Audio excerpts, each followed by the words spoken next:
El trabajo acá en Corrales nos lo ofreció una amiga, una conocida que trabajaba dentro de la alcaldía, porque necesitaban una familia campesina que se le midiera vivir aquí, a 2 horas y media de camino. Entonces nosotros teníamos 5 niños y nos vinimos para acá en el 1996. Aquí nació el último niño mío, Saorí. Y mientras fuimos llegando, cuando nosotros llegamos estaban de hecho preparando un acto porque venía el alcalde y todo, el alcalde de ese entonces, yo no sé cómo se llama, subió acá. Entonces estaban pintando la casa, dándole retoques y haciendo unas letrinas secas para el gentío que iba a venir. Y de ahí para adelante empecé yo a escuchar, a servir como una espía, porque yo escuchaba que venían básicamente 3 clases de personas, 3 clases de grupos muy pequeños.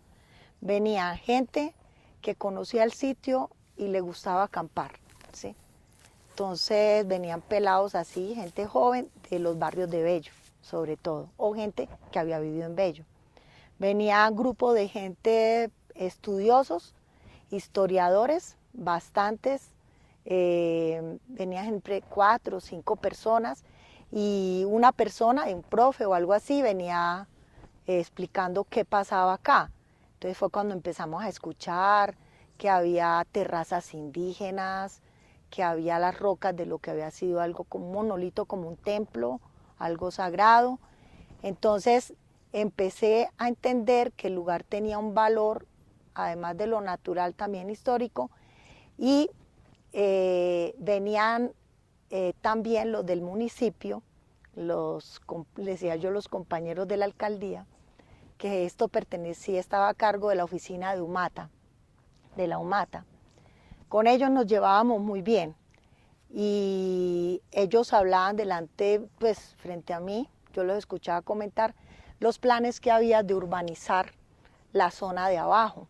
Pero entonces a mí no me compaginaban las dos cosas en cuanto a que los que venían y los que conocían Corrales y los documentos de compra-venta, por ejemplo, había gente que venía y me decía que había una cláusula que la familia que vendió esto, la familia Jaramillo, había firmado con el municipio y era que esto se destinaba como un pulmón de Bello, como un pulmón del Valle de Aburrá, que esto no se podía urbanizar y que estaba incluido en Corrales, eran 610 hectáreas, y estaba incluido en Corrales esa zona ya, ¿cómo es que se le llama? Es de amortiguación, ¿no? Era la zona de abajo, muy llena de noritos, que es una especie muy, muy hermosa que resiste los incendios. Después del incendio todo queda tostado negro y él empieza a brotar. Entonces ese norito permanecía ahí. Y hablaban los estudiosos hablaban de la importancia de mantener Corrales completo, hasta abajo. Prácticamente la primera edificación así de las nuevas que hay, que yo llegué a ver, fue el metro, cuando construyeron el metro. Pero el resto todo eran las mangas abajo, donde la gente venía a jugar, a elevar cometas, a hacer los sancochos. Era un lugar, un de esparcimiento para el pueblo. Y también hacían carreras de trial, preparaban unas pistas muy chéveres. Y a la quebrada.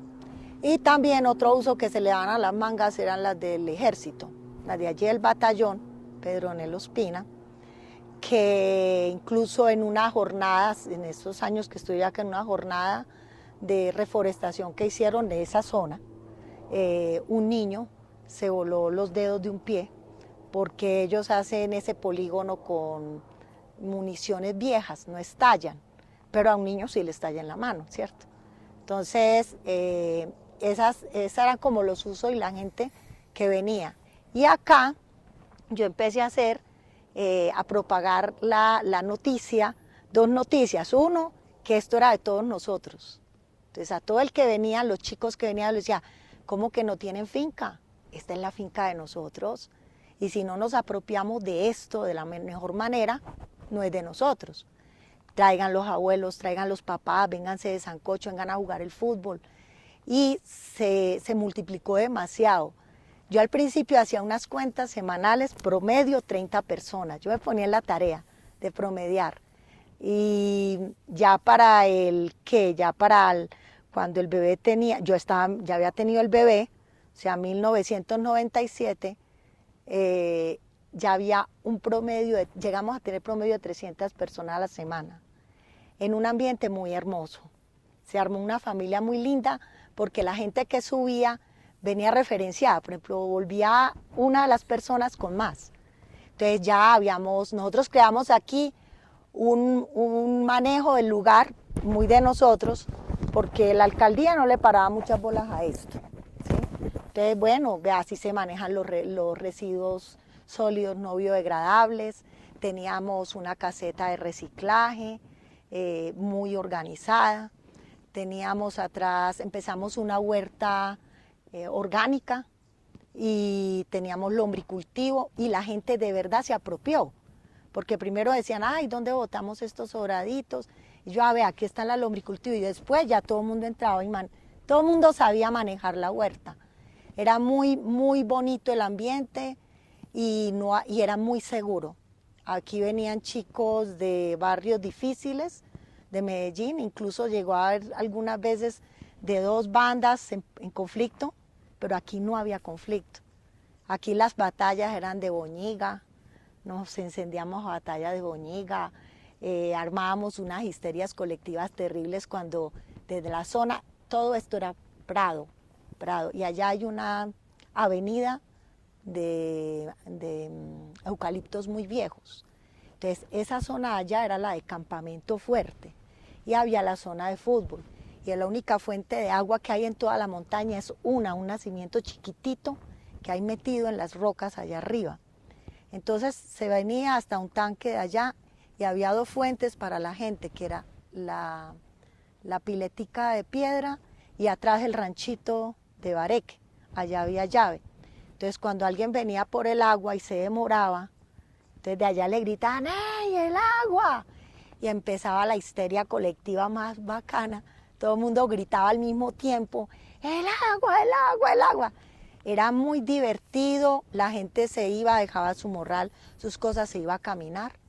Bien, cuando el municipio de Bello se le ocurrió que esto podía ser una fuente de ingresos, y pensaron que poner unas barandas en madera inmunizada era convertirlo en parque, y eso ya era la gran cosa, y que lo que había que hacer era mandar a Telemedellín y Teleantioquia y al colombiano a hacer reportajes sobre la zona, a vender la idea de que esto era el refugio de todo el mundo, rico, que venga la gente, rico, pero sin ningún manejo del lugar.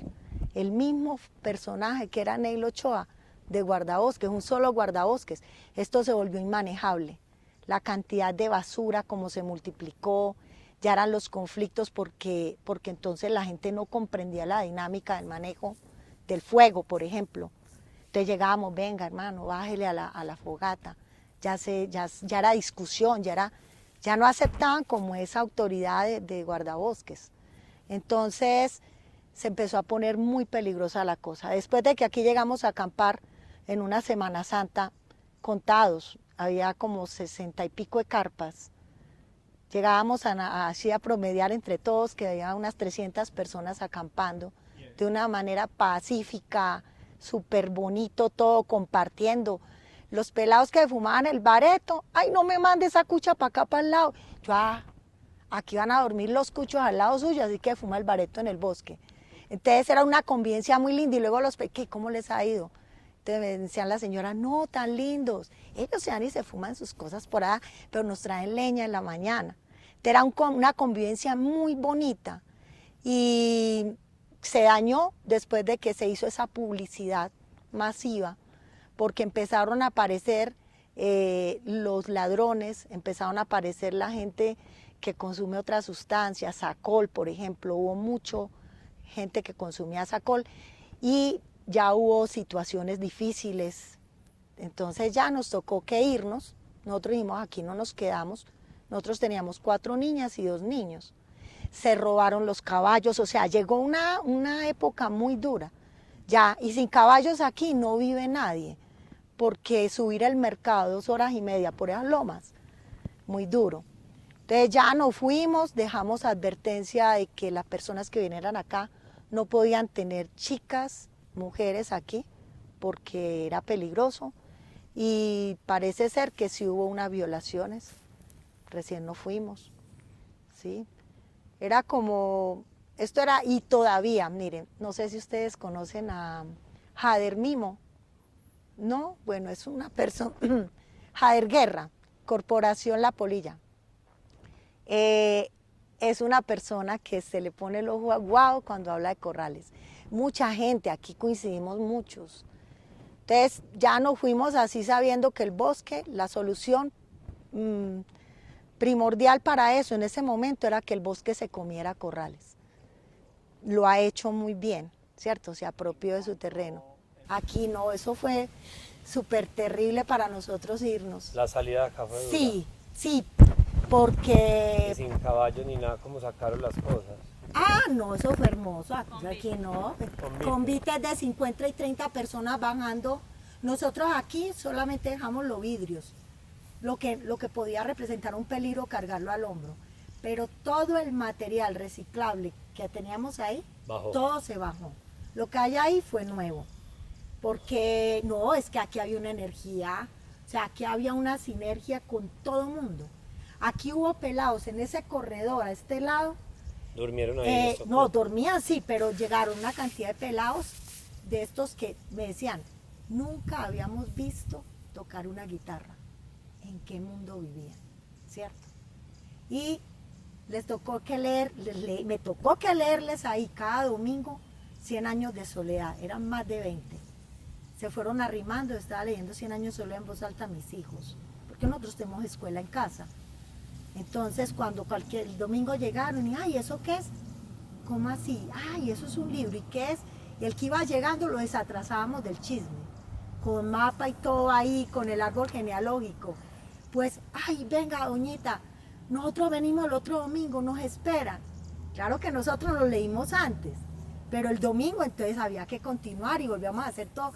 Nos leímos 100 años de soledad, en grupo nos leímos El otoño del patriarca.